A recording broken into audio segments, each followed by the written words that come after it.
और इस बीच deputy CM Premchand Bairwa ने इस विषय को लेकर के खास बातचीत एनडीटीवी से की है। ये एक्सक्लूसिव बातचीत सुनवाते हैं आपको। छात्र संघ चुनाव की मांग को लेकर आज जयपुर में एनएसयूआई और कांग्रेस के नेता सड़कों पर उतरे और पिछले 2 साल से जिस तरह से राजस्थान के विश्वविद्यालयों में चुनाव नहीं हो रहे हैं उसकी बहाली की मांग की। और deputy CM doctor Premchand Bairwa हमारे साथ हैं। डॉक्टर साहब, कांग्रेस मांग कर रही है, आपकी पार्टी से संबंधित जो संगठन है एनएसयूआई और अखिल भारतीय विद्यार्थी परिषद दोनों मांग कर रहे हैं, क्या कोई स्ट्रेटजी रणनीति सरकार की है फिलहाल? देखिए, जो आज एनएसयू द्वारा जो प्रदर्शन किया गया है छात्र संघ चुनावों को लेकर, इन चुनावों को हमारी सरकार का मामला ही नहीं है। ये कांग्रेस सरकार के टाइम गहलोत साहब ने चालू किए थे और गहलोत साहब ने ही इसको बंद किया है। और जो सिफारिशें तमाम उन्होंने करके जो किया है वो फाइल मेरे डिपार्टमेंट में है और उस पर लिंगदो कमेटी की सिफारिशों के तहत उन्होंने किया है। और तमाम और भी प्रदेशों में किसी में 2006 से बंद है, 17 से बंद है, किसी में 21 से बंद है।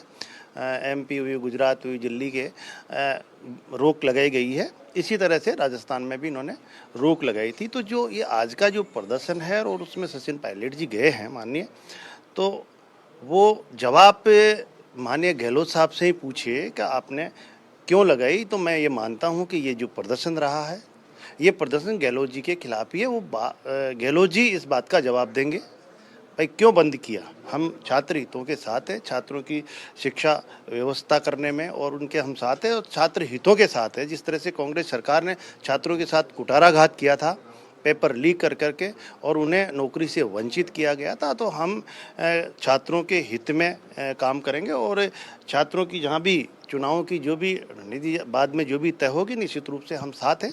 लेकिन डॉक्टर साहब, आप कह रहे हैं कि अशोक गहलोत के खिलाफ ये प्रदर्शन माना जाए, लेकिन अशोक गहलोत तो खुद अब कह रहे हैं कि अब चुनाव करवाना चाहिए, उस समय हालात दूसरे थे। नहीं, तो हालात तो वही, वो जो सिफारिशें उसमें लिखी है तो वही सिफारिशें अगर उनका समाधान हो गया तो बताएं आप। मेरे पास वो फाइल पे लिखी हुई है, अगर उन चीज़ों का समाधान हो गया तो वो बताएं। लेकिन भाजपा तो शुरू से ही छात्र राजनीति को लेकर बहुत ही समर्थक रही है। आपको नहीं लगता कि जो नर्सरी है राजनीति की, वहां इलेक्शन होने चाहिए?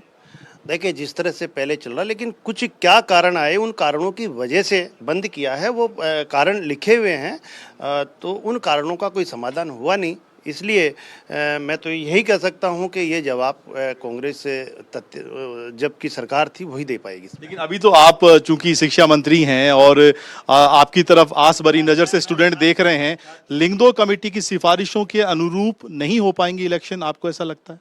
जो उन्होंने जो कारण बताए वो कारण आज भी वैसे के वैसे ही है। बाकी बातों में मैं छात्रों के हित में है, हमारी सरकार, हमारे मुख्यमंत्री जी छात्र हितों के लिए और छात्रों के साथ है।